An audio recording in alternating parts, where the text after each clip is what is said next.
Hello, beautiful souls, all you starseeds and lightworkers out there. Welcome back to the channel. My name is Jenny and this is Starseed Academy. So today I want to talk about relationships and how to have a spiritual relationship with your partner. And probably the most common question asked is, what if they're not spiritual like I am? Because as starseeds and lightworkers, it's our number one priority is our soul growth. It just is. It's the reason we came to Earth. We have these Earth missions. And so we are looking for partners that have those same urgencies, that same priority. But that's not always going to be the case, because of the fact that we are spread out around the globe, as we've talked about, as starseeds. We're spread out so that we can affect as many people and as much of the planetary grid as possible. But also keep in mind that we're going to have soul contracts in place when it comes to our romantic relationships. Those are already contracted to specific souls. If it's a long-term relationship, then it's already been kind of organized in the etheric and higher dimensions before even coming here. And most of us are going to have soulmate relationships as opposed to twin flame relationships. And these soulmate relationships are all about growth. And growth often comes through contrast. Whereas the twin flame relationships are less about growth and contrast and more just about support and that unconditional love. If you're interested in learning more about the differences between the soulmate relationships and the twin flame relationships, then please check out my video, Twin Flame or Soulmate. And in there, I go much more in depth than I'm going to do in this video into the two different kinds of relationships. But in this video, I want to talk about how to have a spiritual relationship regardless of who your partner is. And it might surprise you to know that it doesn't matter what level your partner is at, spiritually speaking. You don't need to match, because all journeys are unique. And the different spiritual journeys that each individual soul is on here on Earth, we're not going to recognize them. They are all so unique. So your partner, you may not think is on a spiritual journey, but really there's tons of growth and transformation happening underneath, even though it doesn't look anything like your journey. So this is when it becomes really important to not offer unsolicited advice. That is a fight just waiting to happen. If they're not asking for your advice and they're not asking for you to help direct their journey or their priorities, then don't offer unsolicited advice. Because you can never rush someone else's journey, because you have no idea what it's comprised of. It's completely unique, like we said. And so trying to rush them along to match up with you, that's just not going to work. Their soul, their journey, their path is never going to look like yours. So stay in your own lane. Keep working on you. Your own vibe is all you need. Because remember, we have these super powerful energies. And as we're healing our childhoods, our past lives, doing all of this shadow work, really diving deep every time we're triggered or in an argument, especially with your partner, and figuring out where that trigger lies within us and taking responsibility. Because when you're triggered, remember, it's always about you. It's always your reactive energy that's flaring up. It's not about the other person, relationship or not. Triggers are actually blessings because they are pointing to the healing that still needs to be done within. So there's clearly something still within you that needs healing, and your trigger is showing you the pathway to it. So you have to kind of follow the string all the way down inside yourself and see where that trigger originated. And if you want help on doing this, I offer some examples and some role playing on figuring out where a trigger came from in the video shadow work. So as you continue doing your own shadow work and continuing to grow and transform, your vibration transforms with you and it raises up, and it's going to affect everyone in your household regardless. And you don't even need to say anything. You just need your actions. Your energy speaks for you, basically. And so it's really important to continue to maintain that energy. So make your routines, your spiritual routines that you do, whatever that looks like for you, And for me, that's a daily meditation, a daily journaling session.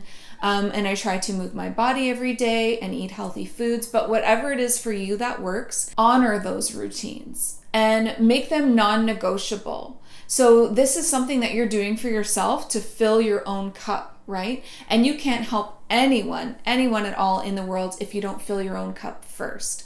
So make sure that in a relationship, you continue to make your spiritual routines and your spiritual growth and your healing the priority. It always needs to come first, not the other partner, yourself.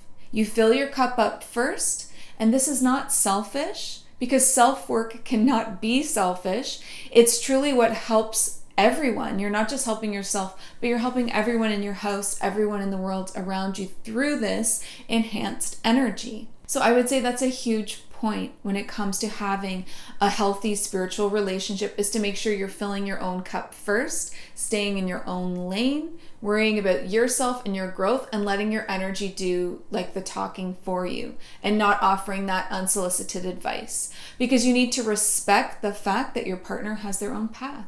However, that being said, you do still want to share what you're going through with your partner, especially the meaningful moments in your spiritual journey. So not every single detail, but meaningful moments. When you accomplish some really heavy shadow work, when you have a past life come back, when you're doing possibly some inner child healing, or you're healing things like addictions, that's a great time to speak with your partner and have that support happening. Basically, any of the really big monumental growth moments, anything meaningful that you want to share it from the aspect that you're just sharing what you're going through and wanting to connect with your partner in that way.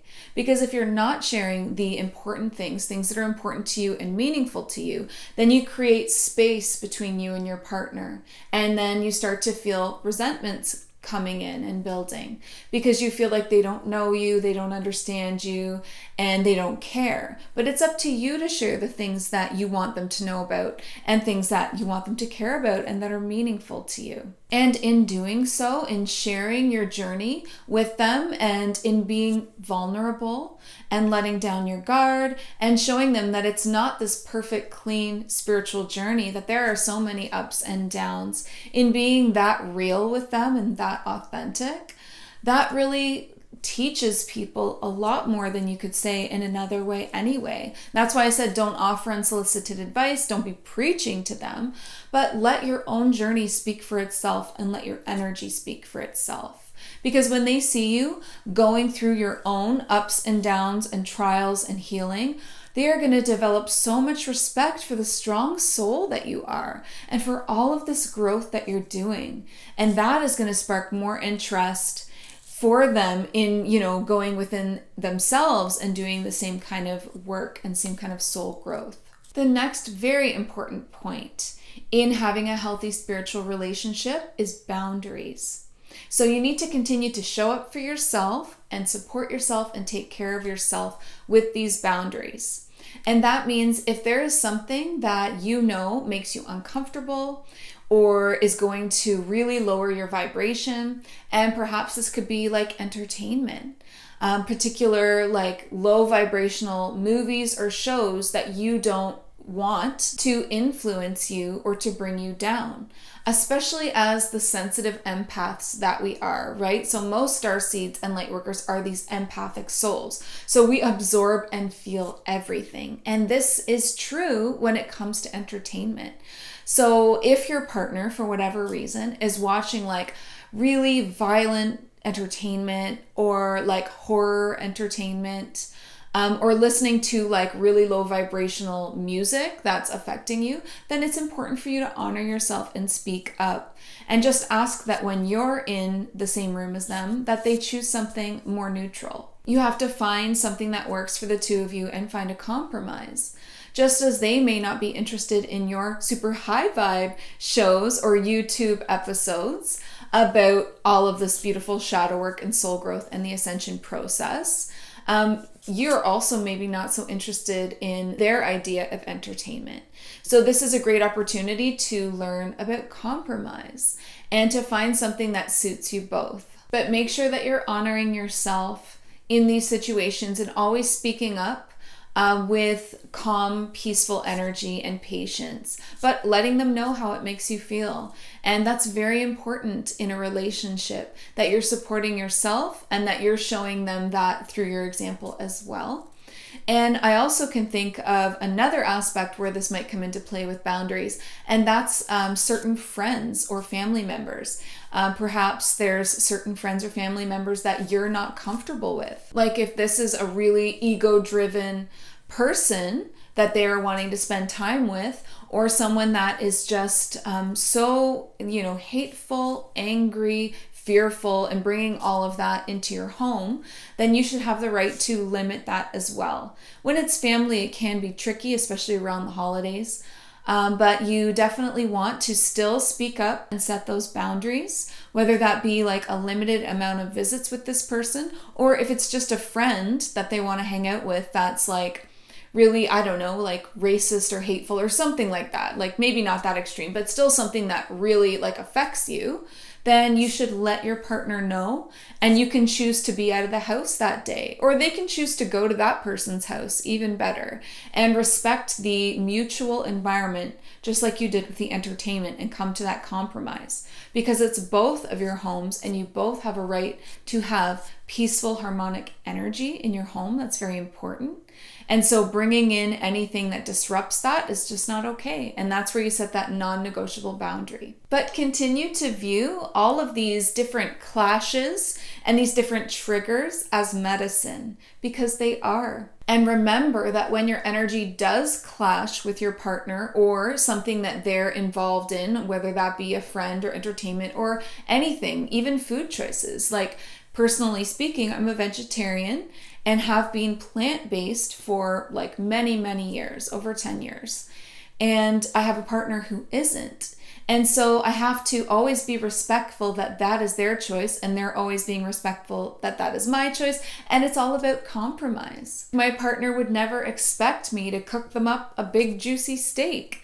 But I'm also not going to leave them out when I'm making a great, beautiful vegetarian meal or like a nice tofu stir fry. I always make sure to make enough for both of us. And if my partner is wanting meat on the side, then they can make that for themselves. But I'm always offering these beautiful plant-based meals as an alternative.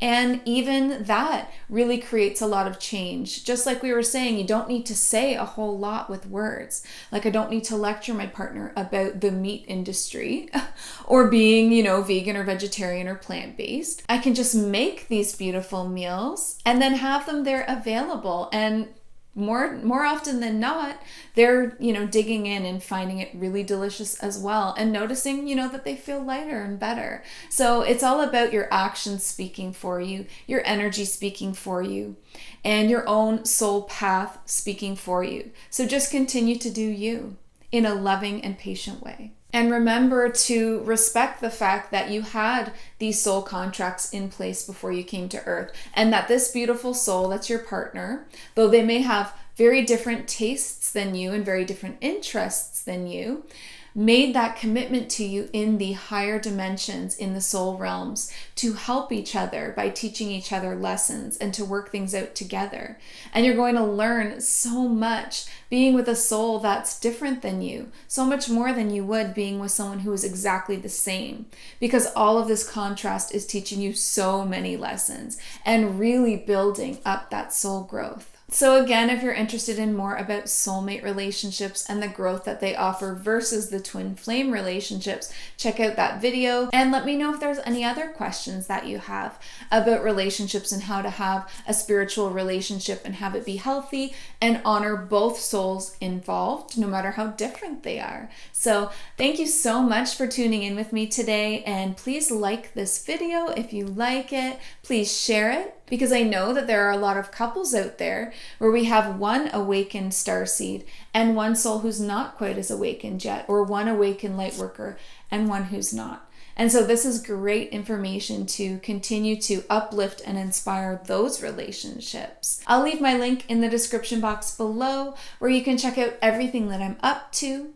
You can even see the services that I'm offering as I take on one-on-one clients, and you can follow me on Facebook and Instagram. But as always, please remember to listen to your heart and the quiet voice within, because you are so much more than the body you're in. Have a great day. Bye.